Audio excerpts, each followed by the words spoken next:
Hello and welcome to Fender Play Live. I'm your host this week, Pete Griffin, and today we're talking all about Stevie Ray Vaughn. We're going to cover his tone, his style, play a couple of his songs, just like that one, and as always, we'll give away some of his gear in the Fender Play giveaway. But first, I'm obviously playing bass today, but we have to help me out on guitar, the amazing Dinesh Lekhraj on guitar. Hey guys, how's it going?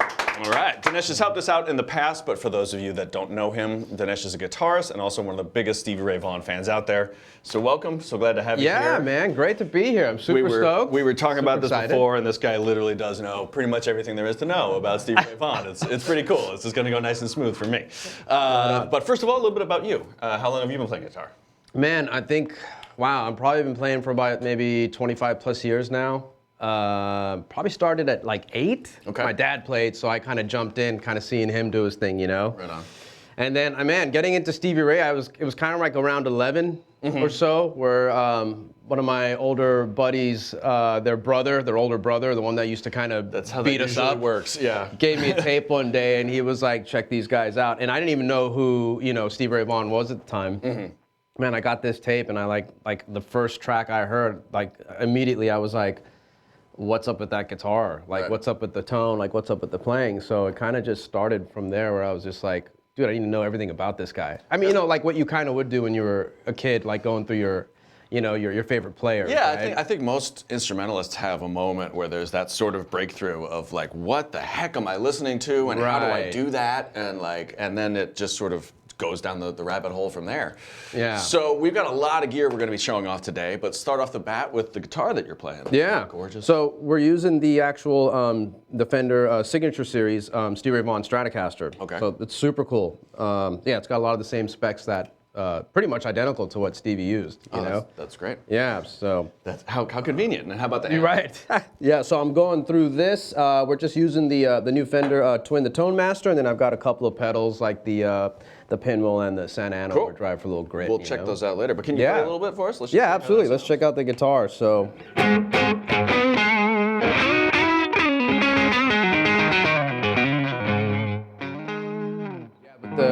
It's got like the Texas Special pickups, kind of pop out that sound a little bit. Cool. Well, we'll get more into that in depth into that later. But Yeah. since we've got an SRV expert right here in the studio, drop all your questions about Stevie Ray Vaughan in the Oh, boy. comments, and we'll try to answer them Here they live. come. Yeah, we're gonna put you on the spot, We'll man. somewhat filter them. But let's get this started off with some more music. This is probably the Yeah. first Stevie Ray Vaughan song I heard, which was "Cold Shot." Super great. Yeah. So let's just jam through it and see Cool. what happens. Let's do it, man. Let's do it. 1, 2, 3. Oh.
Very cool. Yeah. God, I love the voicing of that last chord. What is that? Like, Yeah, what is that we know he hits that E. But I just mean the And he's very got that- last chord. Yeah, that. Yeah. Almost sounds like an organ or something, right? Yeah, Like a lot of totally. organ Well, stuff. most people, I mean, most people tuning this show are probably like already familiar with Stevie Ray Vaughan to a certain extent.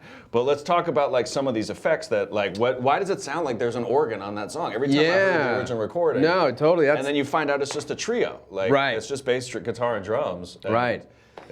I mean, not a lot to hide behind. Right, with exactly. Just the three guys. So on that particular song, you know, Stevie's using what's called a vibratone, which is like a rotating speaker that would spin and make this kind of watery effect. So kind of like a Leslie. Kind of like a Leslie, yeah, totally. And you know, it's pretty big. It's kind of like the size of a small fridge. So you know. The cool thing is, you know, the pinwheel pedal that I'm using emulates that. Oh, okay. So we can get not just a vibrato or just a tremolo. Right, it's somewhere in the middle. Okay. It's kind of like, it's weird. It's not a chorus and it's not a vibrato. It's something in the middle, and you can really get that sound pretty dialed in. So let's just play that main groove. Yeah, so check it out. Here it is. That is so iconic to the sound of the song. Yeah, let's listen to it without the effect, so you guys can just kind of.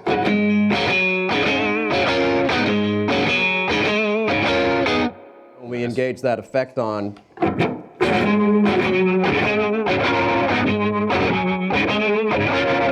Really brings it to life. Yeah. You know? And it also fills up like the sound, you know. Yeah. Like we were talking about, it just being a power trio, there's a lot of room for everybody to work in. And I love that setting, especially as a bass player, because it actually makes it so I can play less notes. Sure. And leave more space for the guitar player. And Or that's the a big vocals part or of Stevie's something. sound. Yeah, exactly. Yeah. Big part of Stevie's sound is he kind of like backs himself up and stuff.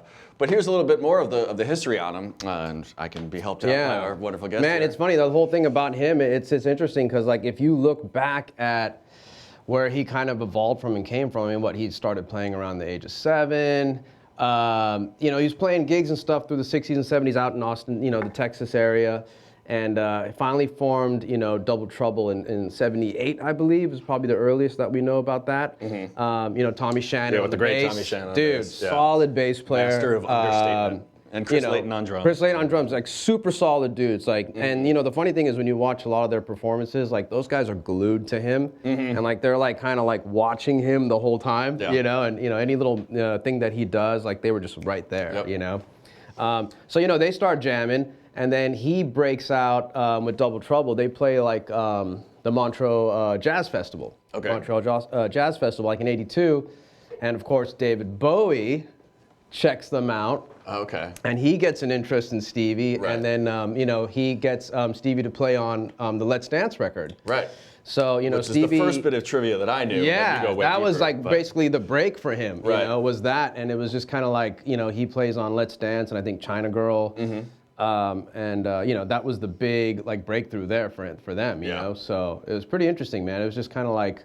You know, besides that, like all the different things that happened, you know, it just kind of spanned his success being like this neo blues guy during the 80s, which you would think is weird because during the 80s, we weren't really thinking about the blues. Yeah, and especially for somebody like David Bowie, for the king of like art rock and all that stuff, to find this dirty, bluesy Texas guy. Like you wouldn't have pegged it. Yeah, which brings up another sort of whole thing is just describing his style. Yeah. Like I just mentioned the Texas blues style. Like what does that mean exactly? You know, I think if we listen to him and some of the other key players in that style, I think the Texas blues really comes down to like, it's a little bit harder, grittier, edgier form of blues. The guitar tones have a little bit more drive and a little bit more sparkle and bite on them, you know? That sparkle's a great word for it. Yeah. That's what I hear on Stevie Ray's tone. Right. Like, there's this kind of like high-end kind of Yeah, it's interesting. You know, you get like, I mean, if you hear like some kind of like a Clapton kind of thing, you know, Clapton was a little bit more like, you know, you roll the tone back and it's like. But then Stevie's thing is kind of, you know. It kind of like pushes through a little bit, a little bit more aggressive, you know. That's amazing. That's so good. And you know his thing, it was, and you know the leads, the blistering leads, it kind of more of the guitar slinger type of, you know, gunslinger type of guitar playing from out there. And his influences, you know, a lot of Albert King, of course. Right. Dude, tons of Albert King. I mean, you know, Albert Collins, Freddie King. I mean, the list just keeps going. But you know, he was heavy influenced by those dudes. You know. Yeah, and I think a big part of the Texas style too, because you hear it in other bands like that, like ZZ Top and stuff, is there is like kind of a lot of funk in it. There's a lot of like a harder backbeat. They do have the Texas Shuffle, obviously. Right. But then there's other tunes like we'll get into playing Crossfire later. Like that's, in my opinion, almost barely a blues tune. Right, more of a groove thing. Like it's kind of just like a funky groove thing. It happens to have blues, you know, elements to it. Yeah, totally. What's the hardest Stevie Ray Vaughan song to play in your opinion? Ooh, that's a good question, man. There's definitely some solos that are kind of up there, you know, but probably like Scuttle Button. Yeah, we were talking about That one, because it's got a lot of notes kind of flying. Yeah. And then you've got to keep, like you said, back to the rhythm and the groove. You've got to go back and forth between the lead thing, you know, that.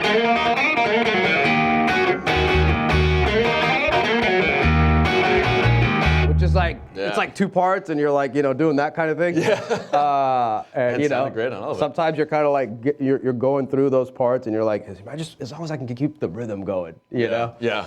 And that's a big part, I think, about his playing is that he does switch between lead guitar player and rhythm guitar player in the same bar, even. And I mean, man, the trio thing, definitely, you've got to push the envelope there and have both roles taken care of, you know, rhythm and lead when you're a single guitar player. Right. Man. And then he's singing behind it, too. Let's play a little bit of Crossfire, now that we mentioned it. Yeah, sure, let's do it. I love that song. That's probably my favorite of his. So there's little keyboards and stuff like that, so, you know, we'll kind of improvise and we'll fill it up a little bit. Sounds good. 1, 2, 3.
Nice. Right on. All right, we got a question from the audience. Cool. Which is more fun to play, the Lenny or the Riviera Paradise, and why the flip tremolo bridge? This is all Great for question. Okay. I would say, you know, I think Riviera Paradise is a little bit more fun to play. Okay. Just because you've got, I don't know, when I would practice this song and listen to the record at home, you get the keyboard accompaniment and it's a little bit more full, as opposed to Lenny where it's just the three-piece again. Although they're both really great tunes, you know. But I think the Riviera Paradise is great because you can kind of lay back a little bit and enjoy the song and then just jump in, you know, for the little leads and stuff. And how about the bridge? Oh, flip trem. Okay, so, you know, Stevie was a big Hendrix fan. So he liked the left-handed trem because if you think about it, if this was you know, if Hendrix was playing a right-handed guitar his way, that trem would also be up here. At the top, right. And you get the bass side to be a little bit more sensitive to the push and pull of the trem. Oh, okay. So it's really a Hendrix throwback. And I've also been told that, you know, it was easy to grab that way. Yeah, I can see that too. Because it's down here this way, so now when he's up here, and then it's right there, you know. Cool. But it really a Hendrix throwback. For that Great aspect, yeah. As promised today, we're going to talk about how to play like Stevie Ray Vaughan, which is obviously an incredibly tall order because he's such an amazing virtuoso. But let's try to break some things down for you viewers at home. So some Stevie Ray Vaughan techniques. Let's have you cover that. The big one that everyone kind of goes back to is the raking, where he doesn't just hit the string that he's hitting. Right. He kind of hits. Man. But you're going to show us how he doesn't even, it's not that he hits all of them, he hits like a selection of them. You know, yeah, it's funny. The rake is like number one. You know, if you play like a regular lick, you know, and that's just normally how you would pick, you know, and we throw the rake in there. Yeah. And a little hammer on it. It's like, you know, the rake is like the huge thing. You know, you could play, the best way to practice the rake is not even holding down a chord, you know, just kind of muting lightly. And you're just trying to get that thing happening there. And little by little, now I am kind of muting the other strings with my other fingers, you know. So then Otherwise, if I didn't do that, Right. yay. Yeah. You know, that's like Not really the sound. not we're what we looking want. for. Yeah. But yeah, you gotta just bring the rake into your technique first, and again, just practicing it with not even holding a chord. Right. And then maybe one note at a time. And I'm just holding that. The next thing is holding the pick. Now, when you are raking, holding the pick the normal way, it's totally cool, but it does kind of point into the strings. Right. And Stevie Yeah, with actually used to turn the pick around. Oh wow. So the rounder side lets you get. So watch when if I do it with the, there's a little bit more resistance when I use the point. But then, he used to use like a Dunlop, like a tear-shaped, or like a pick, the little bit more tear-shaped. And then, you flip it around and now you've got that rounder edge. Yeah. So we can kind of get that easier. Big shaking vibrato. Yeah, you see him in the videos, like he's even like physically. The whole guitar neck is moving, yeah. And I've seen people, they'll try, well, you got to make sure that when you're playing the, a regular vibrato, but then when you're trying to do the Stevie Ray thing, just try to make sure you shake the whole neck. Wow. And it's a little bit of both, and it really does make a difference in the sound. Like, it seems I'll like put it's just for show, but it's not. Yeah, I'll put the drive on just to hear it louder, but Yeah. Here's the normal. And then, I don't know, I feel like the whole thing's like vibrating and resonant, you know, and it's like a whole thing now, you know. It's not just psychosomatic. We should point out that we are down-tuned to half step. Oh, right, right. Because that was a big thing that Stevie Ray Vaughn did, which is, I think, also kind of part of his sort of heavier sound. Yeah, the lower frequency. We're not getting into drop C, new metal territory. And I will say, guys, it's a little bit easier tension-wise that you're in that if you go. Easier. Yeah, so some of those big bends, it'll feel a little bit easier if you're in the E flat rather than E standard. And also, you could try, thinner strings too, just to get those bends down. Another thing, Stevie, one of the signature things I always hear is the little hammer-on pull-off thing, or the. Yeah, and he's just sitting there for like an hour. Yeah. And you could just hit that. And the best way that I was learning that kind of thing was I just started off with whatever my strongest finger was, just to get the idea together. And then I figured out, okay, that's what I need to do, and then we'll just move it, and mix the rake. But without the rake, not really the same. That's impressive. Yeah, and the rake in that, And and I've got the thumb. That goes back to what you were talking about with the trio thing. Yeah. Dude, you get the bass note while you're playing the chords. So if you're the only guy and you've got a trio, every time he's got his thumb over there, it's, even Hendrix, the same thing. It's like you get to play the bass note and kind of fill it in,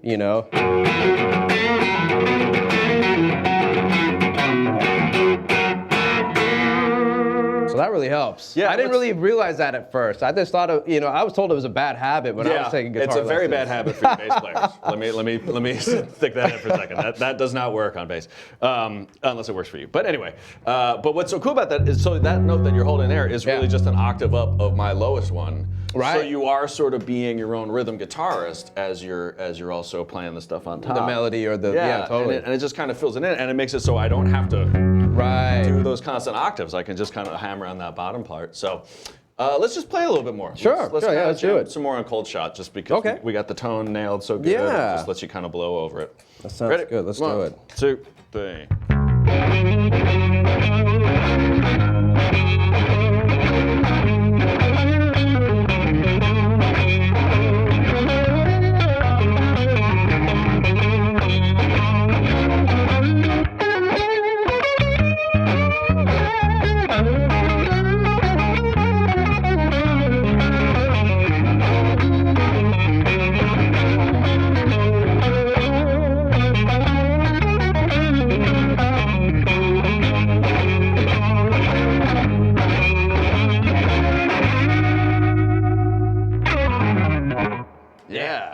Oh, wait. There you go. Throw that in there. Pedal's nailing it.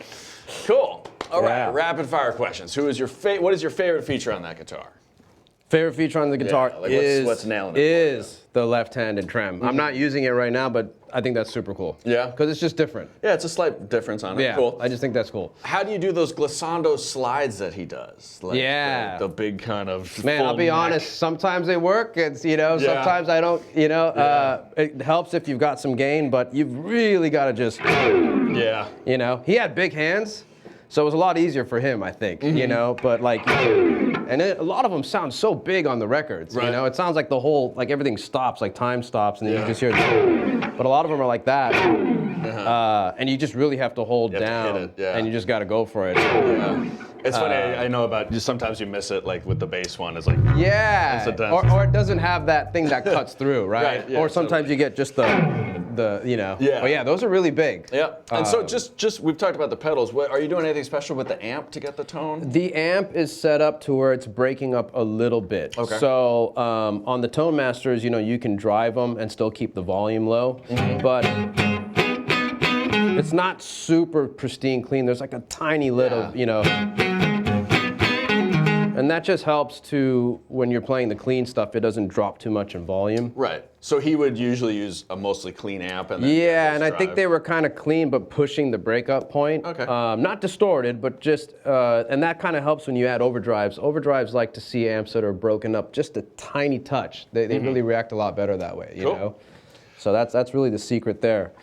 Yeah, so I mean that's a good segue getting into like his other gear. So what was this was based after his main guitar, but I guess he had some others. Yeah, so this was number one, Okay. which was basically kind of like a Frankenstein, It was kind of, you got parts from a 62, parts from a 59. So it was like a little bit of a mixture of stuff that was coming together in this guitar, And it was kind of like the nastiest, ugliest guitar in the shop that day. Right. And the guys, they were like, "Are you sure you want this guitar?" And he was like, "It's the one I connect with. Let's do it." It is amazing how that just happens. Yeah. Thick strings also helped, for the early part of the career until like the In Step record, it was 13s, which I don't even know what that's like. Yeah, it's like a bass string. I've tried 12s in E standard, and like it was like, dude, it was like playing an acoustic, So it was thick gauge strings, 13s, and then later on 11s, and then 2.5 step down. Amps, a lot of Fender amps, vibroverbs, bassmen, super reverbs, and a lot of them just really just turned up loud. Just breaking up. So multiple amps, loud. Pedals were kind of simple for him. I know nowadays like pedals were like all over the place. Right. And guys got bigger pedal boards than their Multiple dining switching. table. So, yeah, seriously. But yeah, dude, he only had like an overdrive pedal, a wah, and a fuzz, and then the switch that whatever triggered the vibratone spinning speaker thing to turn off and like on, an pretty AB much. switch or Yeah, something. pretty much. That's awesome. And the ones that we're using to get there are the Santa Ana. Yeah. So instead of having the big vibratone behind us, we've got the pinwheel for the rotary thing, and then the overdrive, the Santa Ana, just to kind of cover that ground. Cool. So what's your favorite pickup and settings for that guitar? Like, is there some sort of magical Stevie Ray kind of thing? Yeah. For the guitar, I think you're going to get a lot of the stuff out of the neck pickup. Okay. And the fourth position, which is the neck and the middle. So I think the beefier. Stevie Ray stuff, you're kind of living there, because when you're doing the rake stuff, We should play it. here's neck, and we're all familiar with that. Yeah. And then the other sound where you hear more on the softer Stevie, or like in the Riviera Paradise. Wow.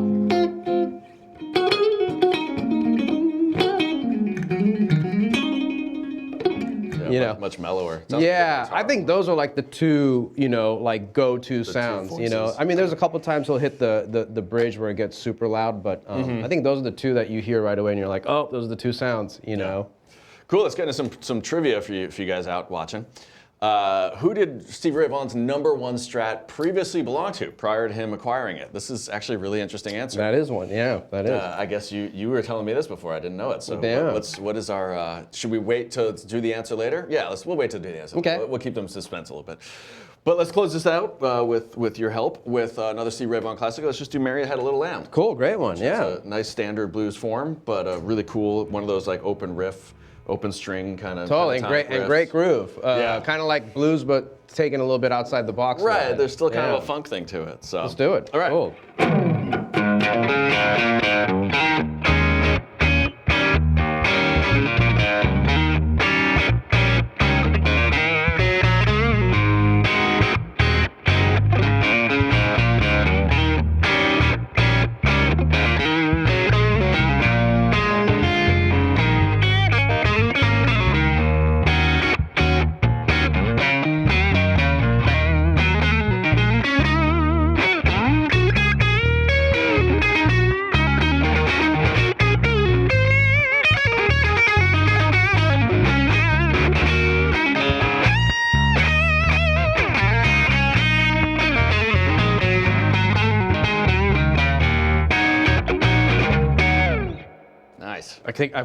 I felt like we should have gone to like Crossfire right there. Yeah, really. You know, like the whole medley. Yeah, totally.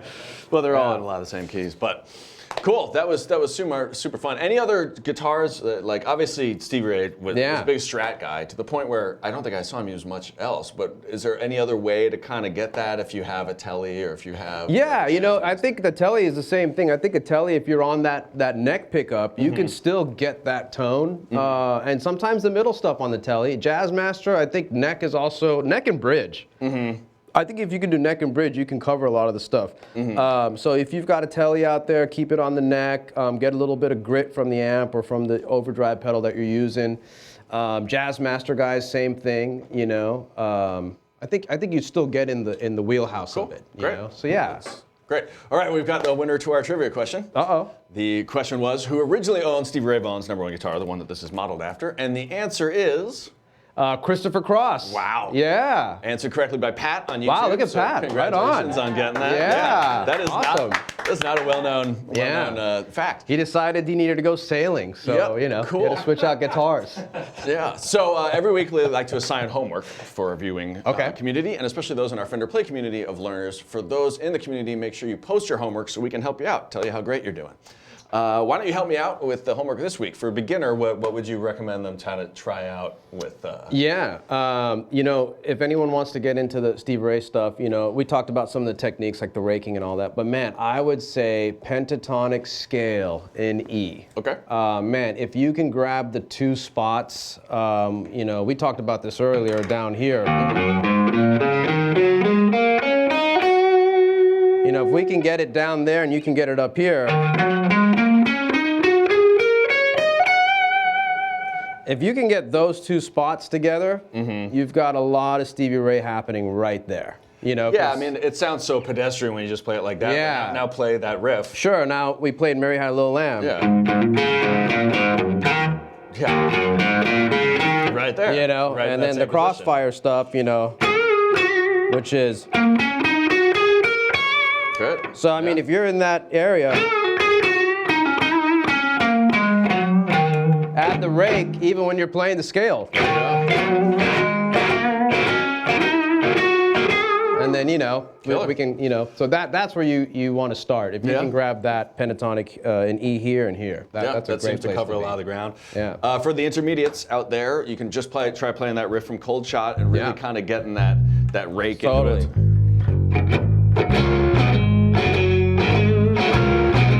Yeah. And just keep it nice and groovy and laid back. And for the advanced player out there, let's try to have you play Mary Had a Little Lamb at full speed.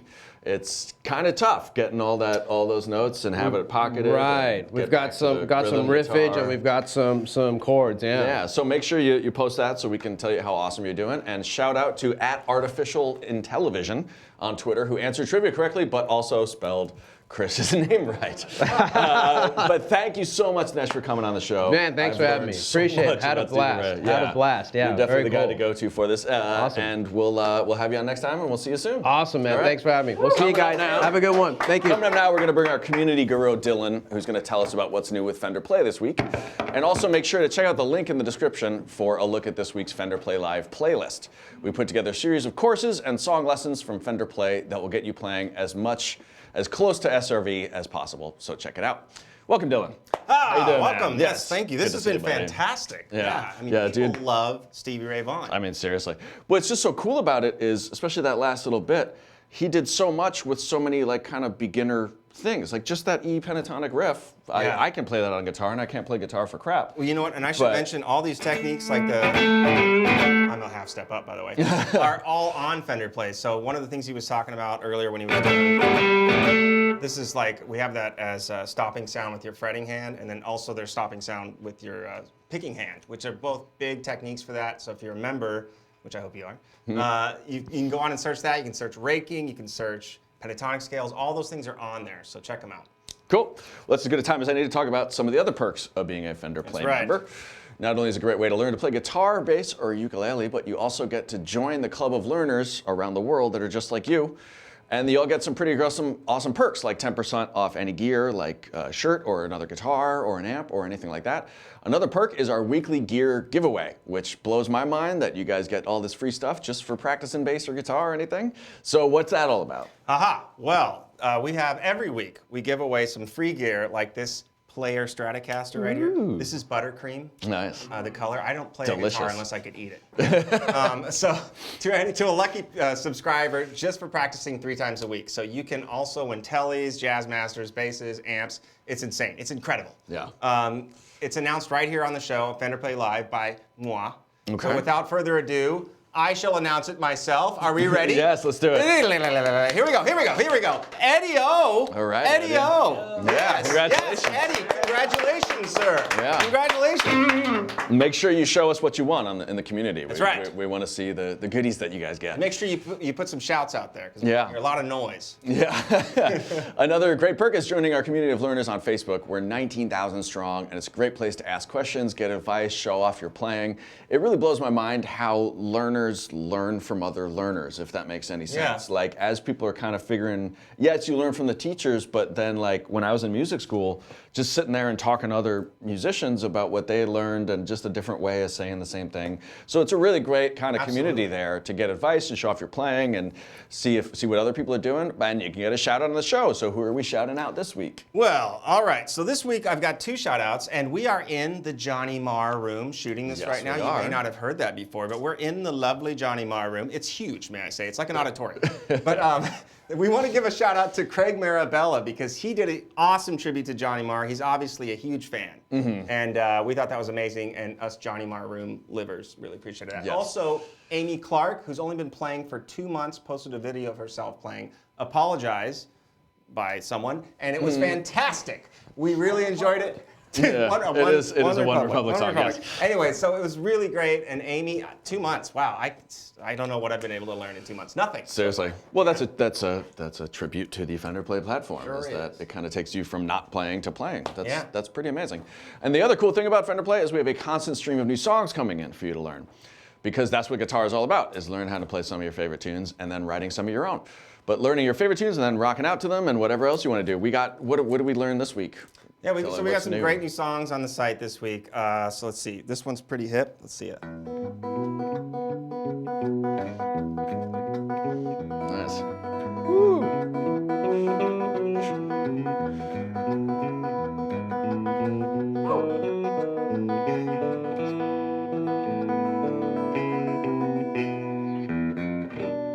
It's Ice Cream Man by All right. Van Halen, just like the record. Yeah. Okay. So Close no, enough. but that's the progression. That was still It's impressive. a 12-bar blues. So That's a tough one. you've got it's. Are you kidding? There's like some, there's Yeah. some really ridiculous stuff on there. So yeah, you're gonna want to eat your Wheaties before you try that one. And then the next one is "Can't You Hear Me Knocking" by the Rolling Stones. So.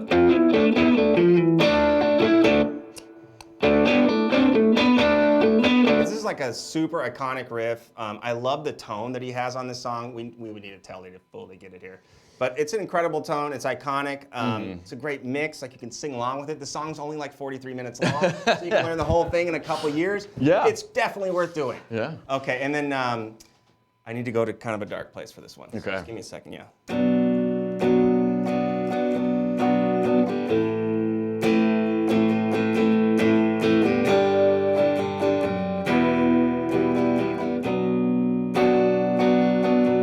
Comfortably Numb. Oh, yes, wow. Comfortably Yes. Numb, yeah.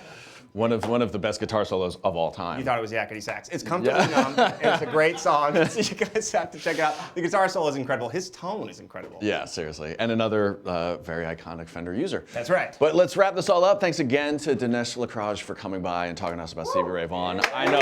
Dinesh, the man. It's just incredible. I know. I learned a ton. But join us next week for another episode. I'm your host, Pete Griffin. Keep practicing, and we'll see you next time. And let's strum that G chord. Here we go. Oh!